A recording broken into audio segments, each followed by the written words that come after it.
Welcome back to a new video here at Life at the Bridges. We're going to start this video in taking you for a little trip down memory lane to a very special event that we did 257 days ago. 257 days ago, we spent months and months of training for an extremely special challenge which was so close to our heart, which was running the London Royal Half Parks Marathon to raise money for the hospital that saved our son's life against AML Leukaemia, which is a very aggressive type of blood cancer. We made our official Super Ted backpack, which was there to represent our son and his infinite courage and bravery of everything he went through his journey battling cancer. And this bear was going to be our mascot for all of our future charity fundraising events to come. With the bear made and all our training and preparation done, it led us to this moment of completing what we set out to do. There was no way on earth, after everything our son had been through, that he wasn't going to be coming over that finish line with us.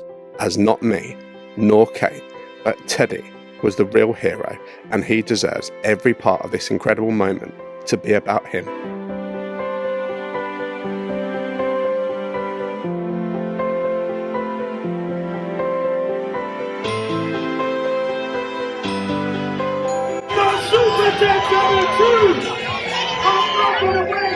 Let's go Super Ted!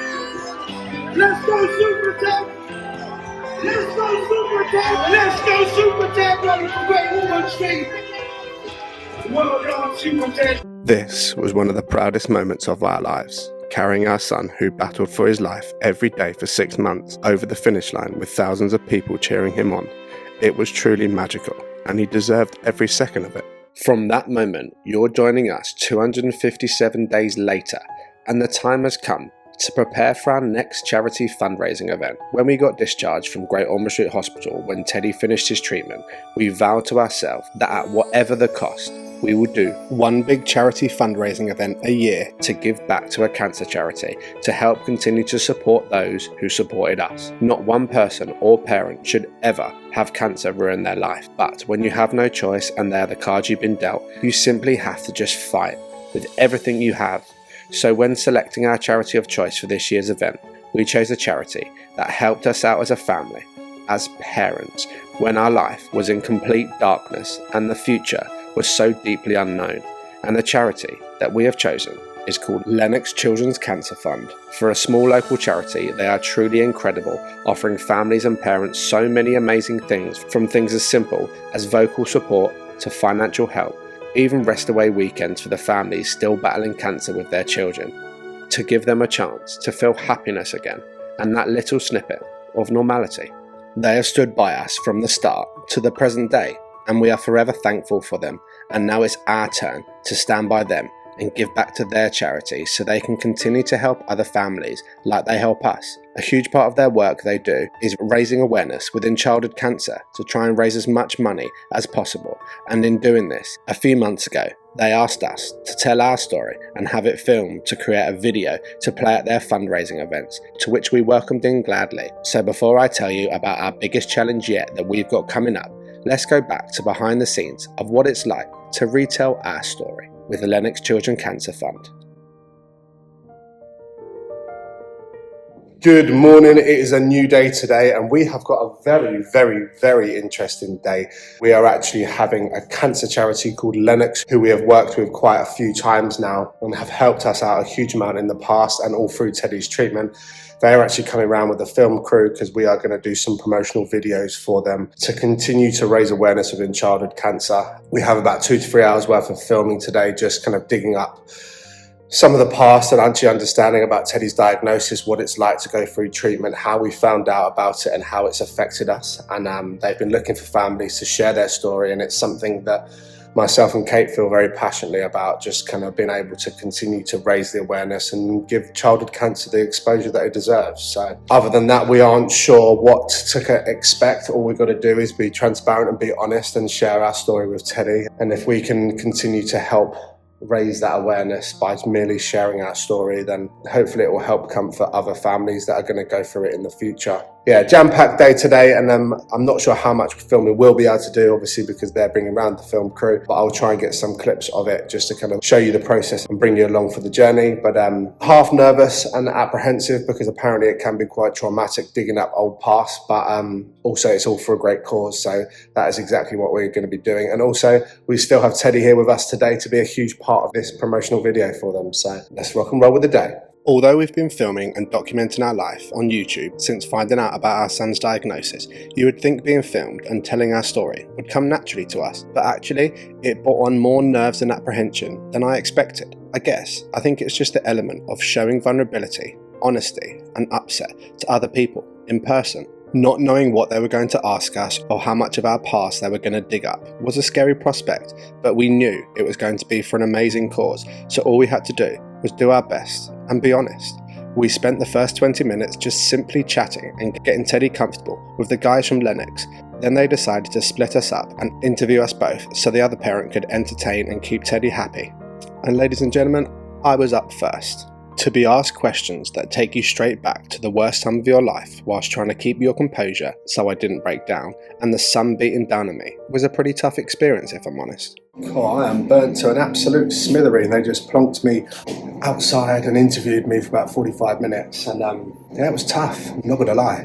It was certainly tugged on some heartstrings, some of the questions they asked, but it's all for an amazing cause, just to continue to raise awareness for childhood cancer, and hopefully they get so much more funding to come. And yeah, Kate's now having her interview. I'm about to feed Teddy some lunch, and yeah, hopefully it will soon be a wrap, and we can continue on with our day. If you've been following our journey for a while now, you will probably know our story of Teddy's diagnosis, but for those who are new to the channel or haven't heard our story, then here it is.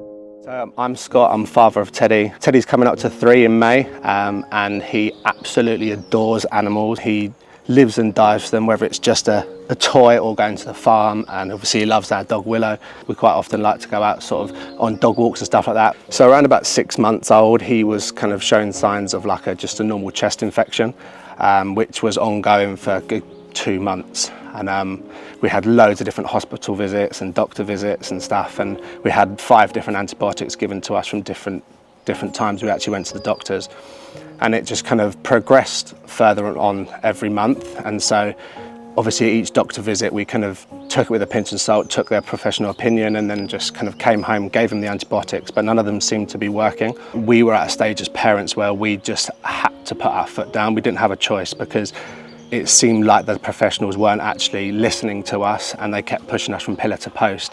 And so we finally went into hospital for the 3rd time, and it was only when they tried to dismiss us again that we actually put our foot down and said, we're not leaving.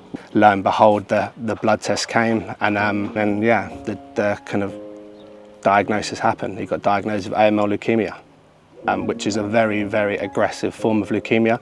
It's one that's treated really, really quickly, but also the cancer is really aggressive, and so the treatment plan is short and sweet, but so is the cancer. It's hard to put into words what it makes you feel like, to be honest. It's just an unimaginable fear. Everything that you ever want as parents just crumbles. The unknown is the worst part. It's the unknown of what's to come. Is he going to survive?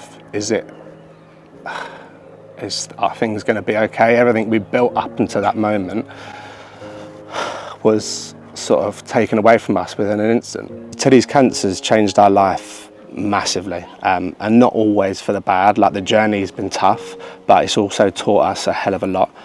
But we had a huge financial strain when we found about his diagnosis. I was a bar manager and ran my own personal training company, and talk of the devil, hey Dude, you okay? And yeah, instantly overnight that stopped. We just had to drop all tools and head up to hospital, and that was then our life. So as you can imagine, I stopped working. I lost all my clients from my personal training company.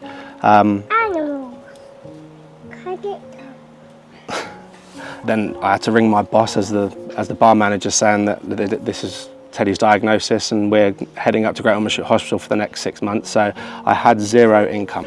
So Lennox have helped us in a number of different ways, ranging from phone calls at any hour of the day if you just need emotional support, to sort of the financial support of things as well. And it's a really weird situation to ever ask for financial help, because it doesn't come naturally to me. I'm a very independent person, and to be able to ask for somebody else's hard-earned money and take it so willingly is tough. But once again, it's a very unique situation, having a diagnosis of a cancer within children.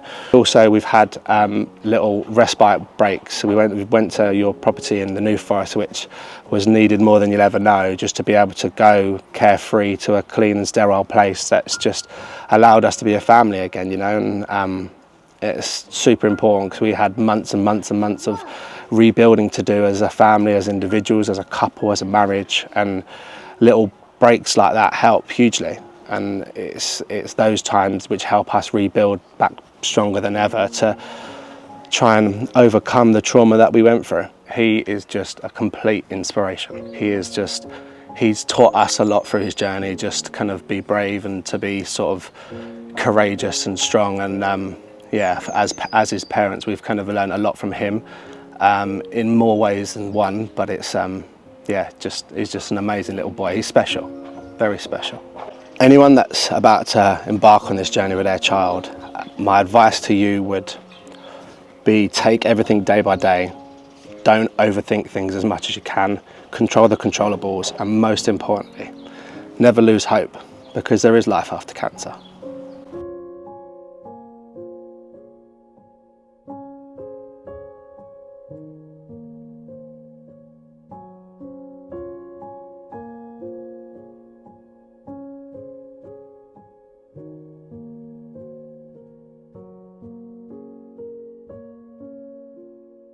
Once I had finished my interview, Kate was sat down and was asked exactly the same questions so they could get a perspective of how Katie dealt with it all as a mother. There isn't a script or a book you can turn to for answers when life throws something like this at you. Although Katie and I stood by his bedside day by day together and dealt with everything as one, how two individuals deal with certain situations was never going to be the same. We just had to work as a team and let each other feel and deal with things day by day, how our mind and body allowed us to. The areas in which I struggled, Katie stepped in, and the areas in which Katie struggled, I stepped up. This wasn't planned or a strategy we adopted. It was just the natural reaction of two parents doing everything we possibly could to keep it together whilst we battled the unknown every single day. The team at Lennox were extremely respectful and were incredible with Teddy, like they've always been since we first got in contact with them. But to come into someone's house and ask questions which make you feel very vulnerable is a difficult task for them. But they did it amazingly and made us feel as comfortable as we could. And of course, by the end, Teddy played up to the cameras like the Teddy we all know and adore. That's how an elephant was going to do. Woo! Everything is going in the jungle now. Yeah, boogie, wiggle, woogie. That's how a crocodile was going to do. That is a wrap filming with Lennox Cancer Charity. If anyone in the UK is going through what we have been through or are about to embark on a journey with their children, then please get in contact with Lennox. They have been an absolutely faultless charity for us, and we just can't thank them enough. So I'll pop a link in the description below of their website. Go and check out what they're doing, and if you fancy donating just to help out families like us, like they have in the past, then please consider it. Once again, thank you to Lennox. You are truly incredible. When we started this video, we mentioned to you about this year's fundraising event, which brings me nicely onto finally telling you all about it. We thought long and hard about what we wanted to do. We knew it needed to be bigger and better than the marathon we did last year, but also knew it needed to be realistic and fit in with our current hectic life in terms of being able to make sure we've prepared for our challenge. And something that we do a lot of, which can involve our dog Willow and our little boy, is walking. We love to spend any free time we have by going out on long walks amongst the beauty of nature, so we decided this was going to be part of our plan. But where are we going to walk, I hear you ask? That leads me on to my next part. As you know, our little boy received all of his treatment at the world famous hospital, Great Ormond Street Hospital for Children, and one of the most incredible memories of our life was finally walking out of that door after 6 months battling for his life, we packed up all our belongings in the car and drove through the London traffic to be reunited with our home, which you all know as Bridge HQ. That drive was just the best feeling, knowing we were all returning back home, finally, all together, which then sparked the idea. How about we recreate that journey again? The journey our son took the day he rang the bell and beat cancer. But the only difference is that we were going to be doing it by foot. And just like that, the plan was building. We were going to walk from the doors of Great Ormond Street Hospital back to the doors of Bridge HQ. Just the two of us. And of course, our ginormous Super Ted mascot. Once we had the plan, it was then coming up with the logistics of how far, is it possible, and are we capable? Upon looking into the different routes, when you type it in on Google Maps from walking from Great Ormond Street Hospital to our home, there are many different routes, but mostly around about 40 miles, which apparently would take around 14 to 15 hours. But the problem we then had was this was taking us down busy roads and motorways, which is great if we were both cars, but we're not. We're human and we need to use our feet, and walking down motorways, especially at night, is not only probably illegal, but more to the point, not very sensible. So we regrouped and started looking into more sensible routes. After some back and forth, we finally came up with a rough route that is safe as it uses trails and pathways, but it came at the cost of adding an extra 10 miles, as it now wasn't the quickest route, but it was a safe route. With a rough route planned, this route would now be estimated to take us roughly 21.5 hours for an experienced walker. That doesn't include food, drink, toilet stops, or even blisters or our knees and ankles snapping in half, and many other potential barriers we may face. But what it did do was continue to build a plan that we believe we could attempt to do this roughly 50-mile walk in under 24 hours as a goal. And to add the icing on the cake, because of our reason, our world, and our life that we all know as Teddy Bridge was born at 11:11 on the 11th of May, we're going to leave Great Ormond Street Hospital at 11:11 a.m. to attempt to do the walk within 24 hours and arrive home before 11:11 a.m. the following day. So there we have it, ladies and gentlemen. Our 11:11 Super Ted challenge was set, that we're about to take on in about 6 weeks' time. But the question is, can we do it?